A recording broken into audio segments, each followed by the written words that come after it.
Tenía 14 años cuando un policía la asesinó y la enterró en su propia casa. El terrible caso de Judith y Noemí. 80 metros bajo la tierra árida de Tacna, el silencio espeso de un pozo de agua guardó durante meses un secreto que destrozaría la fe de una comunidad en sus instituciones. Este no es un relato de ficción, sino la cruda y documentada historia de cómo el uniforme que debía proteger se convirtió en la herramienta perfecta para el horror. El caso de Judith Machaca y Noemí Escobar, conocido como el Pozo del Horror, expuso una herida profunda de violencia de género, corrupción y una impunidad que casi triunfa. Advertencia: el siguiente contenido describe hechos reales de extrema violencia contra la mujer, desaparición forzada, corrupción institucional y detalles criminales que pueden afectar la sensibilidad del oyente. Se recomienda discreción. Este relato se basa en sentencias judiciales firmes, reportes oficiales y cobertura periodística verificada. Su objetivo es documentar, desde el rigor y el respeto a las víctimas, uno de los casos más emblemáticos en la lucha por la justicia en el Perú. La historia comienza, como tantas otras tragedias, con una ausencia. En los primeros meses de 2020, Noemí Escobar, una joven madre, desapareció en la ciudad de Tacna. En el contexto de una pandemia global y un sistema que a menudo resta importancia a las desapariciones de mujeres, su caso no tuvo la repercusión inmediata que ameritaba. Su familia inició la búsqueda, enfrentándose al laberinto burocrático y al muro de silencio que encuentran tantos peruanos en su situación. Las pistas se enfriaban, los días pasaban y la angustia crecía en un hogar marcado por la incertidumbre. Monos después, en noviembre de ese mismo año, otra desaparición estremeció a una familia distinta. Judith Machaca, de 22 años, salió de su casa y nunca regresó. La búsqueda de sus seres queridos fue inmediata y decidida. A diferencia de muchos casos, pronto encontraron un hilo concreto, aunque aterrador, del que tirar. La investigación familiar llevada a cabo con un valor y una perseverancia que luego serían cruciales, los condujo hasta la puerta de un hombre que en teoría representaba la ley. El suboficial de tercera, Santiago Paco Mamani, un policía activo de la División de Investigación Criminal, DIRINCRI, de la Policía Nacional del Perú en Tacna. El hecho de que el principal sospechoso fuera un agente policial cambió por completo la dinámica de la investigación, pero no en el sentido que debería. La familia de Judith acudió a denunciar, señalando directamente a Paco Mamani. Lo que encontraron no fue una institución que, alertada por la grave acusación contra uno de sus miembros, activara todos sus protocolos de transparencia y justicia. Según lo documentado posteriormente por la Fiscalía y la prensa, lo que ocurrió fue un primer intento de encubrimiento. Se habla de dilaciones, de desvíos en la investigación, de intentos por desacreditar la denuncia. La máquina institucional, en lugar de ponerse al servicio de las víctimas, pareció operar para proteger a su agente. Este blindaje inicial otorgó al sospechoso un margen de impunidad letal, convenciéndolo quizás de que su posición lo ponía por encima de cualquier sospecha. Sin embargo, la determinación de la familia Machaca era un hueso duro de roer. No se conformaron. Presionaron, buscaron aliados en colectivos de derechos humanos y lograron que medios de comunicación locales pusieran el foco en la incongruencia del caso. ¿Por qué la investigación contra un policía señalado como la última persona en ver con vida a una joven desaparecida no avanzaba? El grito de la familia comenzó a resonar, a agrietar el muro de silencio.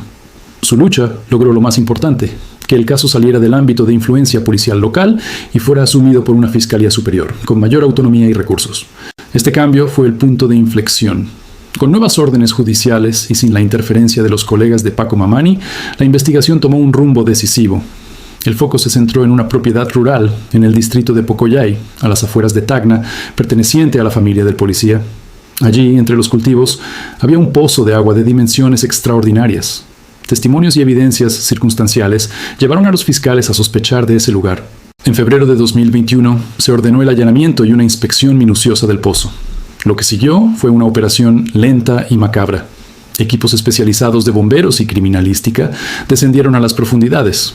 A 80 metros bajo la superficie, en la oscuridad y el frío húmedo, la verdad emergió con toda su crudeza. Encontraron no uno, sino 2 cuerpos humanos, envueltos en sacos y atados con cuerdas, en un avanzado estado de descomposición. Habían sido arrojados a ese abismo con la clara intención de que nunca fueran recuperados, de que se perdieran para siempre en el fondo de la tierra. El trabajo forense posterior y las pruebas de ADN confirmaron lo que muchos ya temían. Los restos eran los de Judith Machaca y Noemí Escobar. 2 casos separados se unían en la peor de las pesadillas, en el mismo agujero de horror. El hallazgo conmocionó al país. La imagen de ese pozo, de 80 metros de profundidad, se grabó en la conciencia nacional como el símbolo definitivo de la perversidad y la impunidad. Pero la captura de Santiago Paco Mamani, aunque inmediata, era solo el comienzo. La lógica del crimen planteaba preguntas incómodas. ¿Cómo había transportado los cuerpos? ¿Quién tenía acceso a esa propiedad familiar? ¿Quién pudo ayudarle a cometer y, sobre todo, a ocultar un acto de tal magnitud? La red de la Fiscalía se amplió. La investigación ya no miraba solo al policía, sino a su círculo íntimo. Su esposa, Diana Esmeralda Apaza Zairitupa, dejó de ser un personaje secundario para convertirse, según las evidencias que se iban acumulando, en una pieza clave. Las llamadas telefónicas, los movimientos y los testimonios la situaban no como una espectadora, sino como una presunta participante necesaria en la cadena de eventos que siguieron a las desapariciones.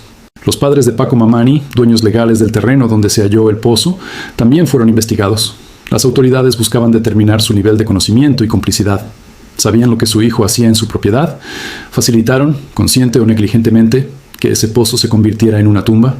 Pero la capa más oscura del caso apenas se rasgaba. Los patrones en las desapariciones y las pesquisas sobre las actividades de Paco Mamani y algunos de sus contactos comenzaron a sugerir algo más sistémico y aterrador. La Fiscalía y varias investigaciones periodísticas independientes empezaron a señalar la posible existencia de una red de trata de personas que operaba en Tacna y que habría contado con la participación o protección de agentes policiales. Esta hipótesis transformaba el caso de un doble feminicidio en la punta de un iceberg de crimen organizado con rostro institucional. El uniforme de la Dirincri habría sido la fachada perfecta para captar, engañar y someter a las víctimas, aprovechando la autoridad que implica para neutralizar cualquier resistencia o sospecha. La sociedad tacneña miraba con rabia y desencanto. La institución policial, cuestionada históricamente, enfrentaba una de sus pruebas de credibilidad más duras. Para las familias de Judith y Noemí, el dolor por la pérdida se mezclaba con la furia ante la traición de quien debía ser un garante de seguridad. Exigían justicia completa, no solo contra el autor material, sino contra todos los que hicieron posible que ese horror se consumara y se ocultara durante meses. El juicio se perfilaba como un pulso entre el poder de la verdad, excavada con tanto esfuerzo desde las profundidades de un pozo, y la maquinaria del encubrimiento que casi logra sellarla para siempre.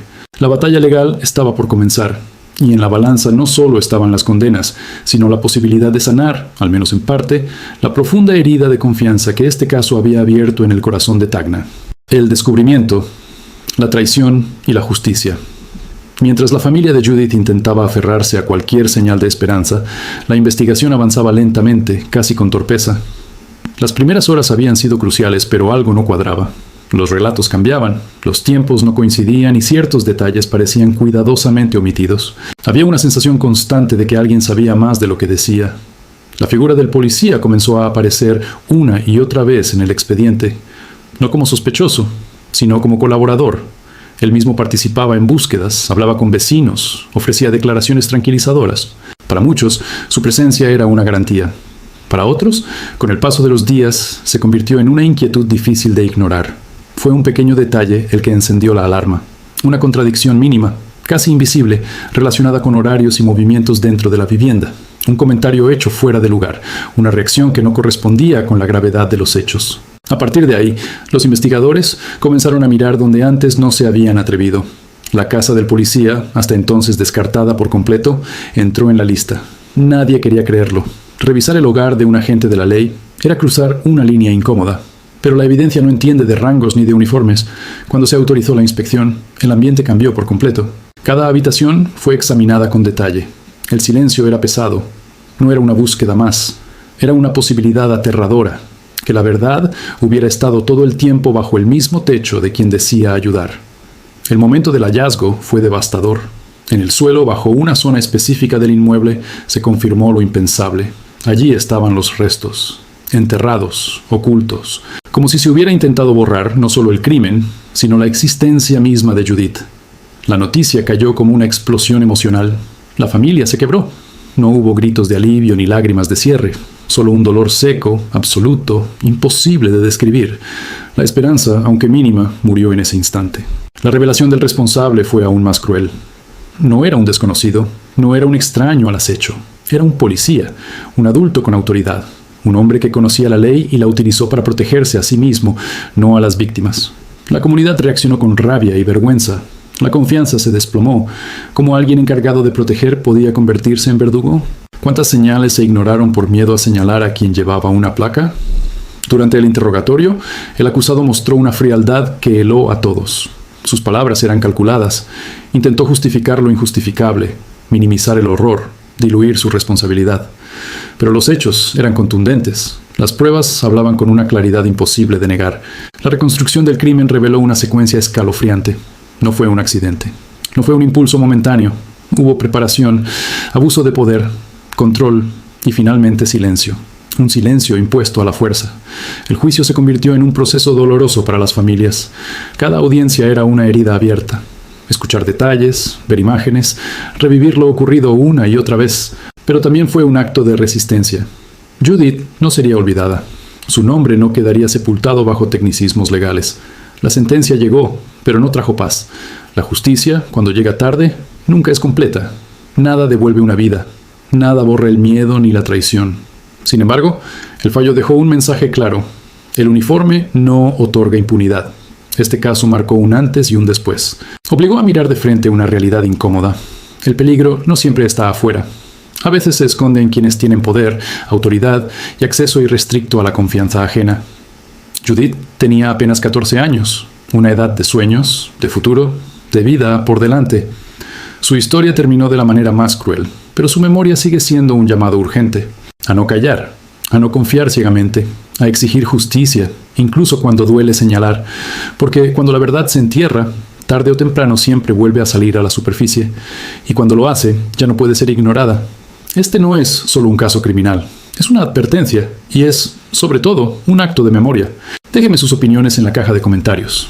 En Códigos de Investigación siempre leemos cada una de sus teorías, análisis y puntos de vista. No olviden suscribirse, activar la campanita y dejar su like para continuar desentrañando juntos los casos más impactantes y los misterios que aún esperan justicia. Nos vemos en la próxima entrega, donde la verdad se busca sin miedo y los hechos siempre hablan más que las palabras.